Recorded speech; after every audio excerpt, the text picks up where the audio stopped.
नमस्कार दोस्तों, आज हम आप लोगों को हिंदी साहित्य जो आज वर्तमान में हिंदी भाषा भारत की राजकीय भाषा बनी हुई है, इसके बारे में विस्तृत जानकारी देंगे कि प्राचीन समय से लेकर आज तक हिंदी भाषा की जो उत्पत्ति हुई है, ये किन किन संघर्षों को झेलते हुए आज वर्तमान स्वरूप को प्राप्त कर सकी है। चलिए तब इसके बारे में हम आपको विस्तृत जानकारी देंगे, पूरा हिंदी सिलेबस कंप्लीट कराएंगे और हिंदी का सभी परीक्षाओं में लगभग 1/4 25% स्थान होता है और हिंदी पर ध्यान न देने वाले विद्यार्थी अक्सर करके पिछड़े रहते हैं, क्योंकि उन क्षेत्रों के लिए जिन क्षेत्रों के बच्चों की इंग्लिश थोड़ा कमजोर होती है। तो चलिए हमारे साथ बने रहिए, आप हिंदी आपको पूरा पढ़ाएंगे। कहीं से किसी भी परीक्षा में, छोटी परीक्षा से लेके IAS स्तर तक की परीक्षाओं में कोई क्वेश्चन हिंदी का नहीं छूटेगा। अब शुरू करते हैं हिंदी भाषा का ऐतिहासिक परिचय। सबसे पहले जो प्राचीन भाषा है वो संस्कृत है। संस्कृत के दो रूप मिलते हैं, कौन कौन से? वैदिक संस्कृत, लौकिक संस्कृत। वैदिक संस्कृत 2000 ईसा पूर्व, लगभग उसके पहले से लेकर के 6000 ईसा पूर्व तक वैदिक संस्कृत था। इसी समय जो हिंदू धर्म ग्रंथ हैं, 4 वेदों की रचना हुई। इन्हीं संस्कृत से, वैदिक संस्कृत से 4 वेदों की रचना हुई। ऋग्वेद जिसमें सबसे पुराना वेद था, सामवेद, अथर्ववेद और यजुर्वेद, इन 4 वेदों की रचना हुई। फिर लौकिक संस्कृत, इन दोनों में अंतर क्या है? जो लौकिक संस्कृत है इसमें व्याकरण की शुद्धता है, व्याकरण की दृष्टि से इसमें कुछ अच्छाइयां डाल दी गई हैं। और जो व्याकरण है वो जो पाणिनि द्वारा रचित अष्टाध्यायी पुस्तक है, जिसमें 8 अध्याय हैं। व्याकरण पर आधारित सबसे महत्वपूर्ण पुस्तक है ये 6 वेदांगों में से एक है। 6 वेदांग कौन कौन है? छंद, निरुक्त, ज्योतिष, व्याकरण, कल्प और शिक्षा। तो शिक्षा, कल्प, व्याकरण, ज्योतिष, छंद, निरुक्त, ये जो 6 वेदांग हैं, इन वेदांगों में व्याकरण का मुख्य आधार क्या है? जो अष्टाध्यायी है वो पाणिनि की पुस्तक, तो उसमें व्याकरण के बारे में विस्तार रूप से समझाया गया है। तो ये जो लौकिक संस्कृत है इसमें शुद्धता है, व्याकरण की दृष्टि से शुद्धता है।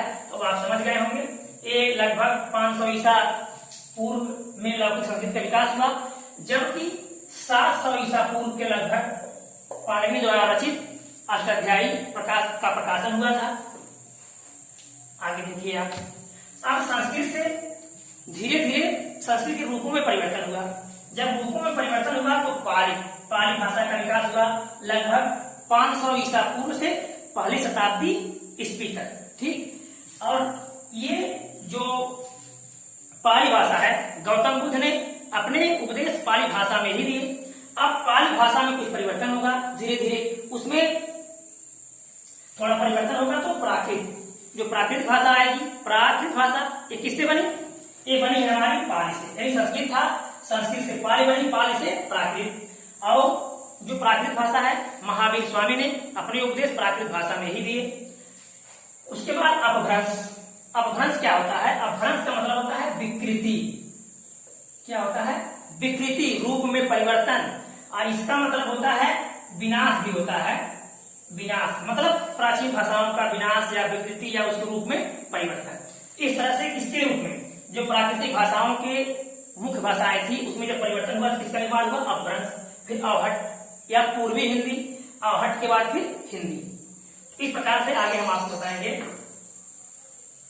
अब ये जो प्राकृत भाषा है इसके व्याकरण की दृष्टि से, क्षेत्रों की दृष्टि से और उनके रीति रिवाज के आधार पर कई बोलियां प्रचलित थी।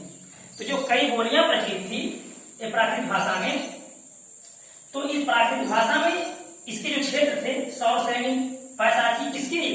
ये प्राकृत के लिए हैं। पैसाची, ब्राह्मण, मागधी, अर्धमागधी और महाराष्ट्री।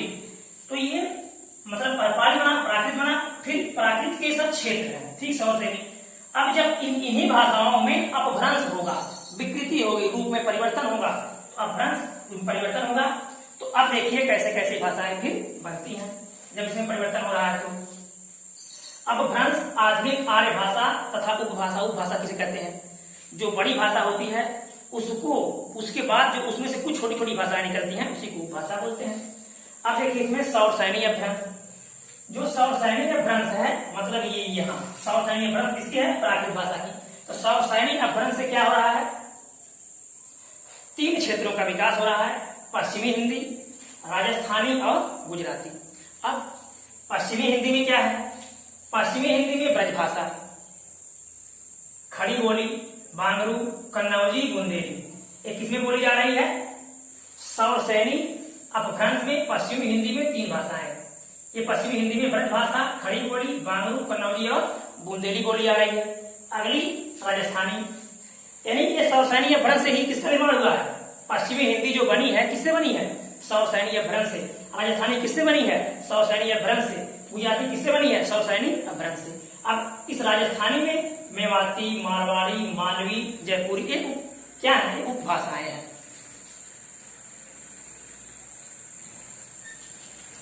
तो इस तरह से राजस्थान में मेवाती, मारवाड़ी, मालवी और जयपुरी भाषाएं बोली जाती हैं।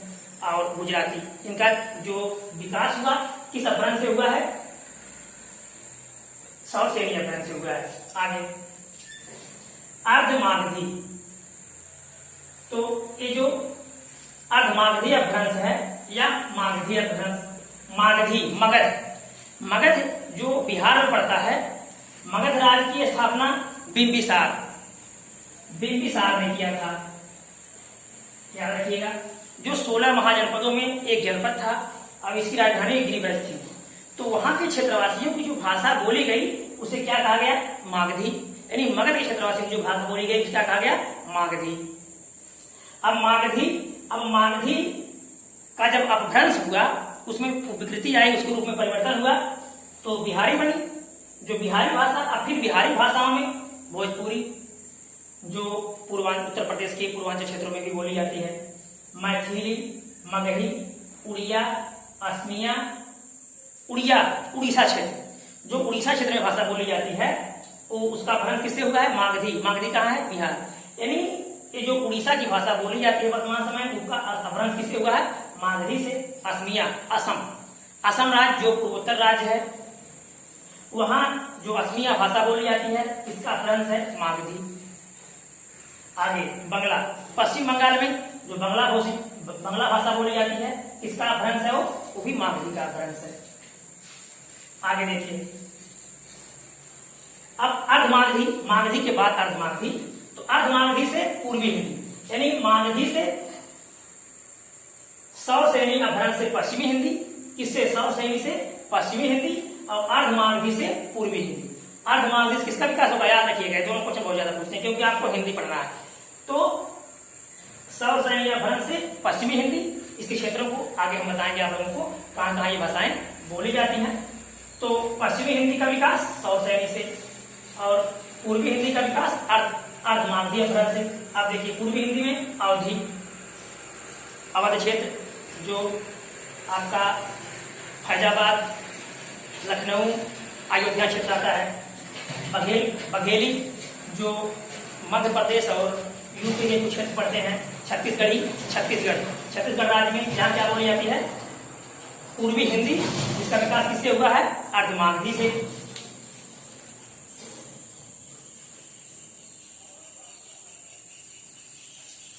आगे खस अपभ्रंश, पहाड़ी हिंदी, पहाड़ी क्षेत्र जो है, पर्वतीय क्षेत्र जो है, वहां जो खस भाषा प्रचलित थी, जब उसका अपभ्रंश हुआ तो पहाड़ी हिंदी।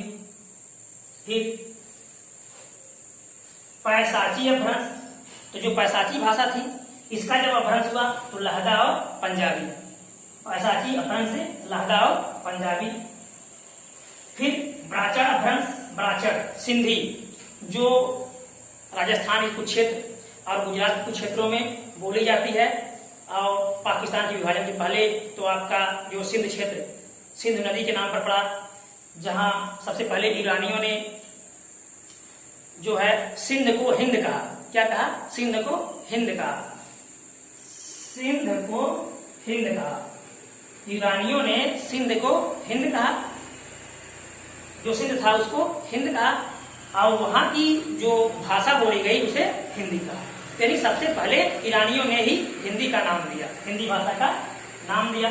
तो ये आपका गुजरात के कुछ क्षेत्र, राजस्थान के कुछ क्षेत्र, जम्मू कश्मीर साइड के कुछ क्षेत्र जो पाकिस्तान से लगे हुए हैं, वहां ये सिंधी जो भाषा विकसित हुई है किससे हुई है? ब्राचड़ अपभ्रंश से, पैसाची अपभ्रंश। हाँ, महाराष्ट्रीय अपभ्रंश, महाराष्ट्र। तो महाराष्ट्र में जो मराठी बोली जाती है ये पहले महाराष्ट्र थी, उसका अपभ्रंश हुआ, फिर क्या बन गई वर्तमान समय में? महाराष्ट्र, मराठी। इस प्रकार आप इन प्रक्रियाओं को समझ गए हैं कि सबसे पहले हमारी क्या भाषा थी? संस्कृत भाषा थी, जो 2000 ईसा पूर्व से 600 ईसा पूर्व के बीच में जिसपे हमारे वेदों की रचना हुई। फिर लौकिक संस्कृत जिसमें कुछ व्याकरणों की शुद्धता आई। इस प्रकार इसके संस्कृत के थोड़ा रूप परिवर्तन से पाली भाषा, पाली के बाद प्राकृत, प्राकृत के बाद अपभ्रंश, अपभ्रंश के बाद अवहट, अवहट के बाद फिर हिंदी जो वर्तमान समय में प्रचलित है। तो याद रखिएगा ये प्राकृत भाषा, सौर सैनी, इसी के मतलब क्षेत्र है प्राकृत के, सौर सैनी, पैसाची, ब्राचड़, मालवी, अर्धमालवी और महाराष्ट्री। अब इनका जब रूप परिवर्तन होगा उसमें थोड़ा परिवर्तन होगा, विकृति होगा, अपभ्रंश होगा, टूटेगा, तो फिर इस तरह से आप लोगों को बताया जा चुका। इस तरह से आप हिंदी की कॉपी बनाइएगा, और जब आप इसको नोट करते रहेंगे तो थोड़ा देखेंगे, समझेंगे, थोड़ा नोट करेंगे तो आपके लिए बहुत सही होगा। और फिर एक बार सिर्फ समझना है, रखने की जरूरत नहीं है। आप एक बार जब समझते रहेंगे कैसे कैसे किस तरह प्रक्रिया बन रही है तो आपको धीरे धीरे सब तैयार हो जाएगा। ठीक, तो याद रखिएगा जो हम हिंदी पढ़ेंगे आगे उसका विकास किससे होगा? सौसैनी अपभ्रंश से पश्चिमी हिंदी। पश्चिमी हिंदी जो हम लोग अक्सर करके हम लोग पढ़ते हैं, जैसे मानिए खड़ी बोली, बांगरू, कनौजी, उत्तर प्रदेश के क्षेत्र है ये, और तो ये पश्चिमी हिंदी है। और पूर्वी हिंदी अर्धमागधी से जो मगध क्षेत्र का है। तो इस तरह से मगध क्षेत्र से अर्धमागधी का विकास हुआ। तो यदि वीडियो अच्छा लगा होगा तो सब्सक्राइब कीजिएगा, लाइक कीजिएगा, दोस्तों को शेयर कीजिएगा। धन्यवाद।